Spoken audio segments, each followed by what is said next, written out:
So what's up? Kamusta? Ayos ba tayo dyan? So nandito tayo ngayon sa may Rusi, San Rafael branch para sa update natin.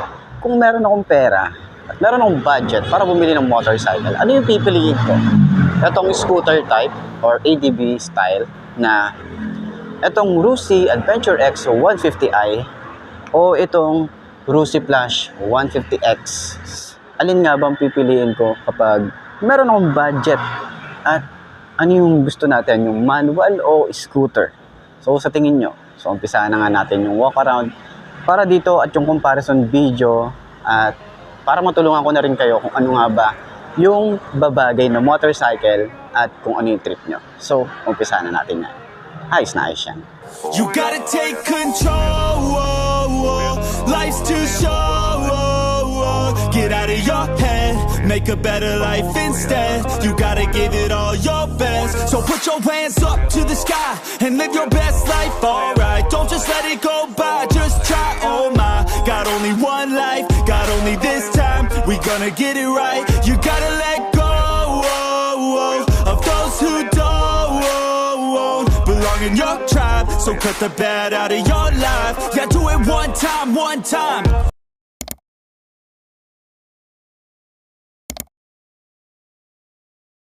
So ayun na nga, compare natin yung dalawa na to at ito talaga yung dalawang pinakabago ngayon.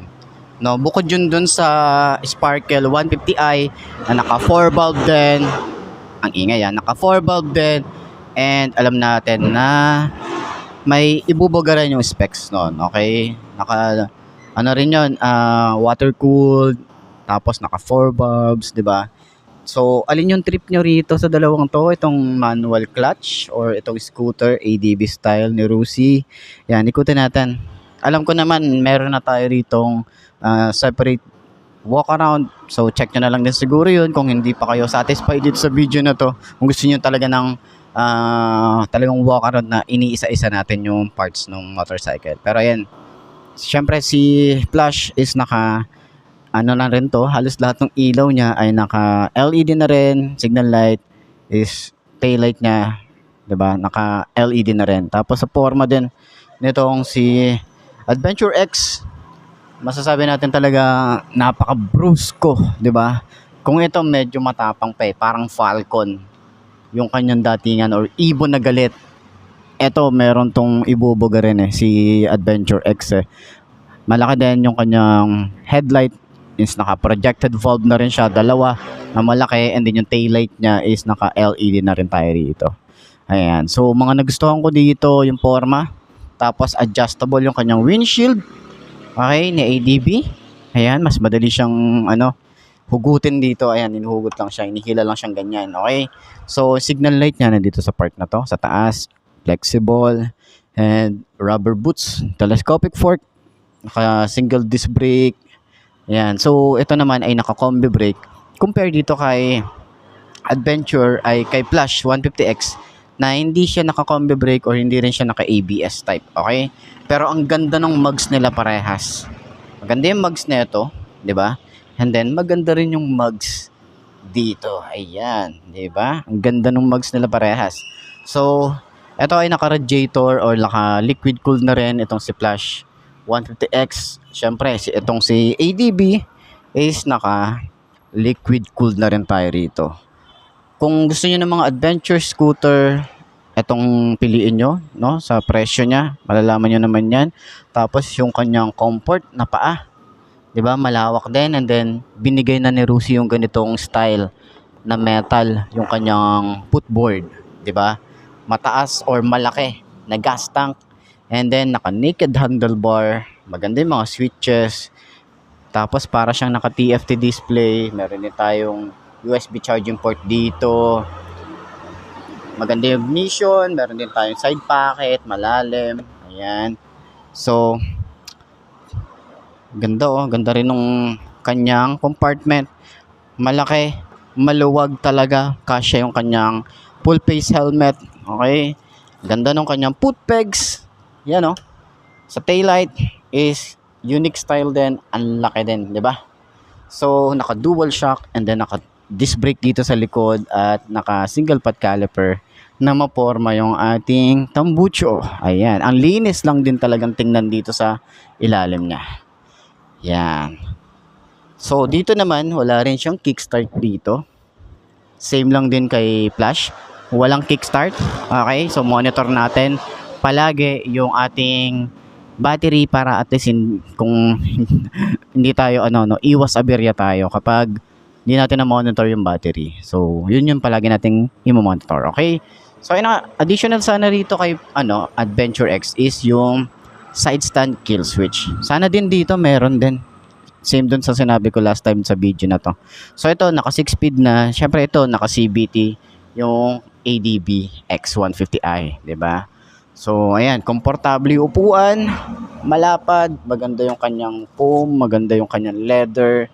So, same lang din dito kay Flash, na maganda rin yung leather, maganda yung upuan, hanggang dito sa rider. Tapos, napansin natin, kumakapal yung mga foam sa OBR, no? Yun talaga yung mga napapansin natin ngayon. So, kay Flash, sana dito ay mag-upgrade sila ng full digital dito sa panel gauge niya. Okay na yung mga switches eh. May USB charging port. Sana upgrade din dito sa may ignition. Medyo update tayo rito. Dito naman sa kanyang compartment or side pocket. So sana dito meron din tayo ritong harang or takip, 'di ba? Pero yung iba naglalagay kasi ng parang may basket silang nakalagay dito. Alam ko meron ako nakitang ganon sa Raider ba? Or sa Sniper. Merong ganon eh. Merong parang siya, parang basket dito sa harap. Ang astig nun. Ang astig nun nakita ko na yon. So, ayan, ito, naka-monoshock naman kay Flash. Naka single disc brake din. Maporma din. Yung kanyang tambucho, yung mugs, maporma din. Tubeless tires, parehas. Okay? Then yung taillight niya, LED rin. Ayan. So, sa tingin nyo, ano ang mas trip nyo sa dalawang to? 'Di ba? Kung naghahanap ka ng adventure na scooter, meron si Rusi. Gahanap ka ng 6-speed, dual overhead cam, naka liquid cooled, and maporma na declutch. Tapos mura pa, etong si Flash 150X piliin mo. Okay? So, alin man dyan ang piliin nyo is all good siya. So, basta sabot-sabot lang kay Rusi. Puntahan nyo na lang dito puntahan nyo na lang sa pinakamalapit na Rusi branch dyan sa lugar nyo. Pero dito sa may San Rafael, meron kayong mabibiling ganitong motorcycle. Okay? Ay, shit. Make a better life instead. You gotta give it all your best. So put your hands up to the sky and live your best life, alright. Don't just let it go by, just try, oh my. Got only one life, got only this time. We gonna get it right. You gotta let go of those who don't belong in your tribe. So cut the bad out of your life. Yeah, do it one time. You gotta work till you're winning. Yeah, take control of the system. When you invest, it's addicting. No time to rest, let's go get it. Not gonna stop till I'm finished. Not gonna drop to my limits. Deep in my chest, I'm inhaling. Believe in testing and failing. You gotta flip everything in your mind. Take the limiting thoughts and turn them into your why. Prove to yourself you're worth it. You deserve it. Push past all the hurt and find your purpose. You gotta take control. Life's too short. So, nasakyan na natin itong dalawa na to at ipapakita ko na lang din dyan sa, ipapakita ko na lang din dyan sa screen nyo kung ano yung tsura natin nung sinakyan natin yung dalawang to. Pisa natin kay Adventure X 150i. Ito ay talagang kahit sabihin natin na 5'4" ang aking height, medyo sobrang tingkayan at medyo talagang kailangan natin magbawas ng upuan para at least maabot natin. Pero manageable naman siya, hindi naman ako masyadong mahihirapan. Meron naman tayong technique dyan para hindi tayo mabuwal or matumba. No, wag lang tayo mag-shoot sa talagang malalim na daan, 'di ba? Pero magaan naman siya pag naitayo nyo na, and okay naman siya kapag sa long ride kasi nga adventure or ADB style to, and then yung kanyang tires talaga is pang mga ganitong kalsada. Dito sa atin kasi sa Bulacan, sobrang lubak din dito, hindi talaga halos lahat maganda yung daan. And then on and off road kasi talaga ito talaga yung kung gusto nyo ng ganito, no, pang on and off road siya. So, dito naman tayo kay Flash 150X.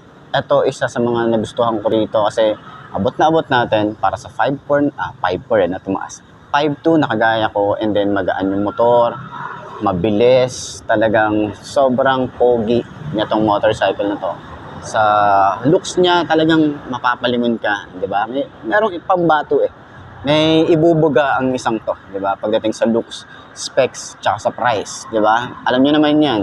So, pag sinakyan natin 'yan, sobrang gaan, manageable siya, talagang sobrang gustong-gusto ko yung motorcycle na to eh. Kasi dati pa lang sinabi ko na yung version 1 pa lang ng Flash, trip ko na ang ganitong motorcycle. So, ayun.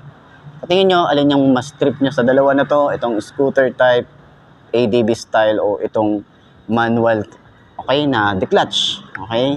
So, nasa sa inyo yun kung ano nga ba yung bibili nyo at kung ano yung pasok sa budget nyo. Ayos yan, di ba?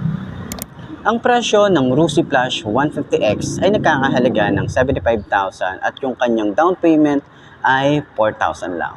And ilalagay ko na lang din dyan sa screen nyo kung magkano yung monthly niya and then yung rebate niya na 300 and then kung saan nyo mabibili itong motorcycle na to.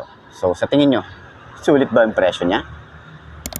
Ito naman ang Rusi Adventure X 150i. Ito ay nagkakahalaga ng 110,000 at yung kanyang down payment na 10,000. Para naman sa kanyang months and rebate, ilalagay ko na lang din dyan sa screen nyo para at least meron kayong idea kung magkano nga ba ang ganitong motorcycle kapag kinuha nyo ng hulugan. So sa tingin nyo, sulit ba yung presyo niya? Ayos yan, di ba?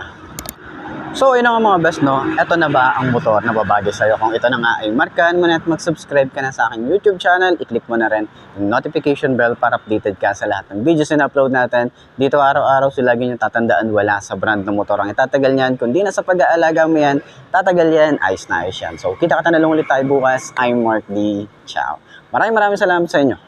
Babush. Haha. Take control, get out of your head, make a better life instead. You gotta give it all your best, give it all your best.